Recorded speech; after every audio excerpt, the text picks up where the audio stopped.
Hello everyone, this is Urvashi. Now we will do pedagogy of economics. Our today's topic is organization of discussion. तो what is organization of discussion?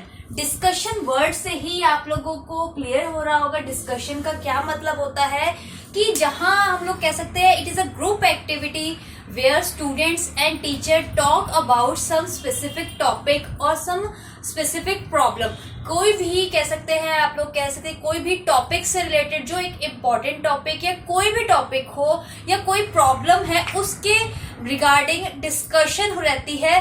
कि ये discussion कह सकते हैं ये नहीं है कि खाली एक या वन या टू स्टूडेंट्स में या फिर टीचर में ही हो सकती है कि टीचर जो है इंडिविजुअली सबको एक एक करके बताएगा. ये एक ग्रुप एक्टिविटी होती है कि आप लोगों का कोई टॉपिक है उस पे अपने टीचर्स जो है अपने व्यूज दे रही है, साथ के साथ जो स्टूडेंट्स हैं वो भी अपने डाउट्स एंड क्वेरीज जो है वो क्लियर करते हैं या उन्हें भी उसी चीज से रिलेटेड कुछ न्यू एग्जाम्पल्स उनके माइंड में आता है, कुछ भी स्किप होता है कुछ भी माइंड से कुछ भी हो तो वो कह सकते हैं डिस्कस करते हैं अपने जो भी उनके आइडियाज होते हैं उनके व्यूज होते हैं सारे के सारे वो डिस्कशन में अपने कह सकते हैं कि डिस्कस करते हैं.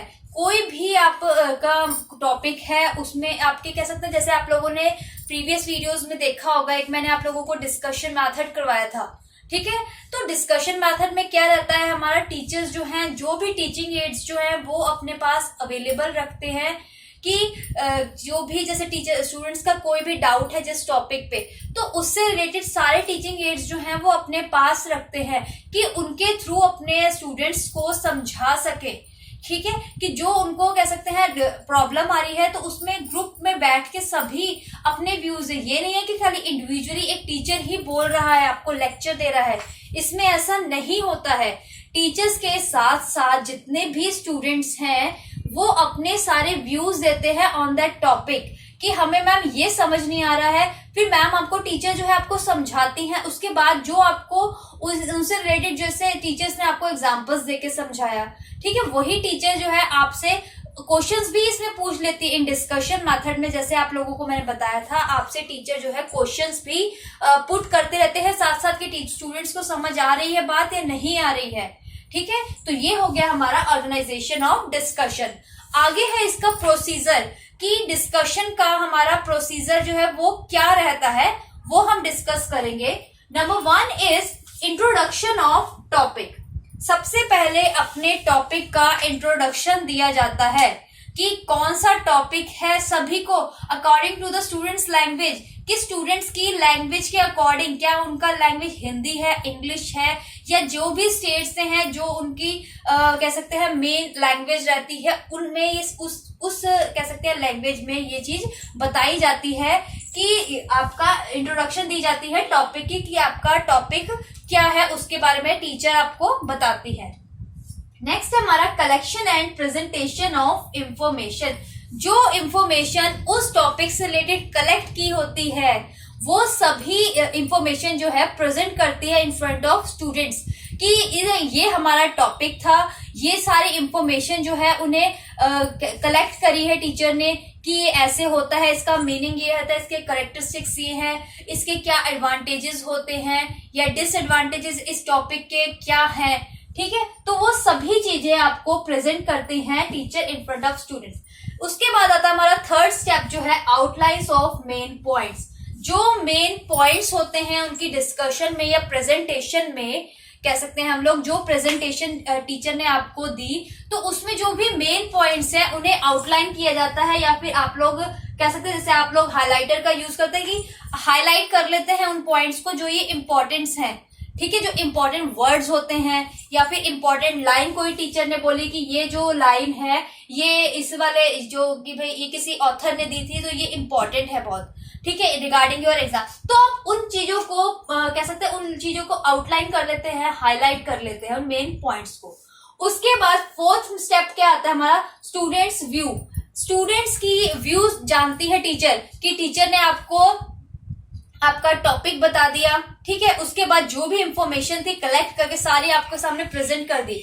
उसके बाद जितने भी मेन पॉइंट्स थे आपको सारे आउटलाइन करवा दिए. ठीक है, इतना टीचर करवा के स्टूडेंट्स के व्यूज लेती है कि कितना उन्हें अंडरस्टैंड हुआ है, कितना उन्हें समझ आया है। ठीक है, तो स्टूडेंट्स के व्यूज में जो कह सकते हैं आप लोग कि जो स्टूडेंट्स को क्वेरी थी वो सब पूछते हैं कि मैम मुझे ये चीज समझ नहीं आई, या आपने इसके पार्ट्स करवाए तो ये 2 पार्ट्स हैं मुझे समझ में नहीं आए, नेक्स्ट मुझे सारा मीनिंग समझ आ गया है।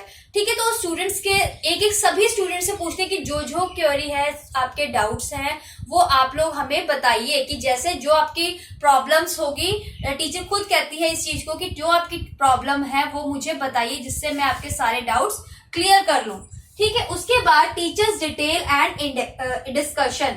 स्टूडेंट्स जो टीचर है अपने जितने भी कह सकते हैं जो डाउट्स थे, क्वेरीज थी, ठीक है, वो सारी की सारी अपनी डिटेल में बताती है और प्रेजेंट करती, डिस्कशन करती है। ठीक है, सबसे पहले टीचर्स जो है स्टूडेंट्स की बात सुन के अपने व्यूज देती हैं। नेक्स्ट है हमारा students detail and discussion. Students भी उस चीज से रिलेटेड अपने टीचर्स के साथ साथ अपने डिटेल्स देते हैं, उसके बारे में डिस्कशन करते हैं। नेक्स्ट आता है हमारा स्पेशल वर्क। स्पेशल वर्क में क्या आ जाता है कि जैसे आपको कोई प्रोजेक्ट वर्क या कोई असाइनमेंट जो है टीचर आपको प्रोवाइड करती है। ठीक है, आपकी सारा का सारा आप लोग को सारी इंफॉर्मेशन दी, आपके व्यूज जाने कि आपको टॉपिक समझ आया नहीं, जो आपके डाउट्स थे वो सारे क्लियर करे, या स्टूडेंट्स ने भी अपने कह सकते हैं एग्जांपल्स दिए, समझा, एक दूसरों को भी समझाया। ठीक है, उसके बाद स्पेशल वर्क में हमारा क्या आ जाता है कि जो हमारा टीचर हमें प्रोजेक्ट वर्क देती है या होमवर्क या जो असाइनमेंट टीचर्स हमें देती है, ठीक है, वो आ जाता है हमारा इन स्पेशल वर्क। नेक्स्ट आता है हमारा audio visual material. Audio visual material में हमारा क्या आ जाता है, टीचिंग एड्स में टीचर जो है आपको चार्ट्स को, आपके पिक्चर्स, डायग्राम्स देके, कह सकते हैं ग्राफ्स दिखा के आपको समझाती हैं, और जो आपको डीपली अंडरस्टैंड हो, ऑडियो विजुअल दिखा के, विजुअल पिक्चर्स दिखा के अपने टॉपिक से रिलेटेड आपको समझाने का और कोशिश करती है अगर किसी को कोई डाउट होता है। ठीक है, नेक्स्ट आता है हमारा 9th स्टेप जो है हमारा इवेल्युएशन। इवेल्युएशन में हमारा क्या आ जाता है कि टीचर जो है अपना स्टूडेंट्स की प्रोग्रेस रिपोर्ट इवेल्युएट करती है। अपना जो जैसे आपके स्टूडेंट्स हैं, डिस्कशन किया, सारे टॉपिक टीचर ने आपको बताया, सारे टॉपिक इंट्रोड्यूस करवाया, प्रेजेंटेशन दी, सारे मेन पॉइंट्स को हाईलाइट करवाया, अपने स्टूडेंट्स के व्यूज जाने, फिर उसके बाद जो उनके डाउट्स है सब क्लियर करे, उन्हें एक असाइनमेंट दिया, प्रोजेक्ट वर्क करवाया। ठीक है, उसके बाद उनकी जो स्टूडेंट्स की प्रोग्रेस रिपोर्ट कैसे थी उसे टीचर जो है इवेल्युएट करती है in the 9th step evaluation. उसके बाद हमारा लास्ट स्टेप आता है 10th स्टेप जो है हमारा रिकॉर्डिंग। रिकॉर्डिंग में क्या आ जाता है, टीचर जो है रिकॉर्ड करती है अपने सभी स्टूडेंट्स के रिपोर्ट कि भाई कि कैसे उनका फ्यूचर रेफरेंस, कि अगर फ्यूचर में मुझे अपने स्टूडेंट्स को मार्क्स देने हैं, अपना एक मार्क्स की डिटेल अपने स्टूडेंट्स के इंटरनल मार्क्स लगाने हैं इस डिस्कशन के ऊपर बेस्ड, तो मैं कैसे सारे स्टूडेंट्स का कैसे व्यूज था, उनका रेफरेंस के लिए अपना सारा का सारा सभी स्टूडेंट्स का एक रिकॉर्ड कर लेते हैं व्यूज उनके। स्टूडेंट ने इंटरेस्टिंगली पार्ट लिया, इतने अब मैं जो समझाया उस सारे क्वेश्चन सही आंसर बताए। कुछ स्टूडेंट्स ने एवरेज स्टूडेंट थे, उन्होंने ढंग से नहीं सुना, तो अपने फ्यूचर रेफरेंस के लिए एक रिकॉर्ड जो है इसमें टीचर जो है ये बना लेती है। ठीक है, तो ये हमारा छोटा सा एक टॉपिक था ऑर्गेनाइजेशन ऑफ डिस्कशन, ये आज फिनिश हो गया है। इसके अलावा आप लोगों को किसी भी टॉपिक में डाउट या कोई क्वेरी हो तो प्लीज आप लोग मुझे मैसेज कर दीजिएगा, चाहे आप मेरे को पर्सनल नंबर पे ही मेरे मैसेज कर दीजिएगा। Thank you everyone.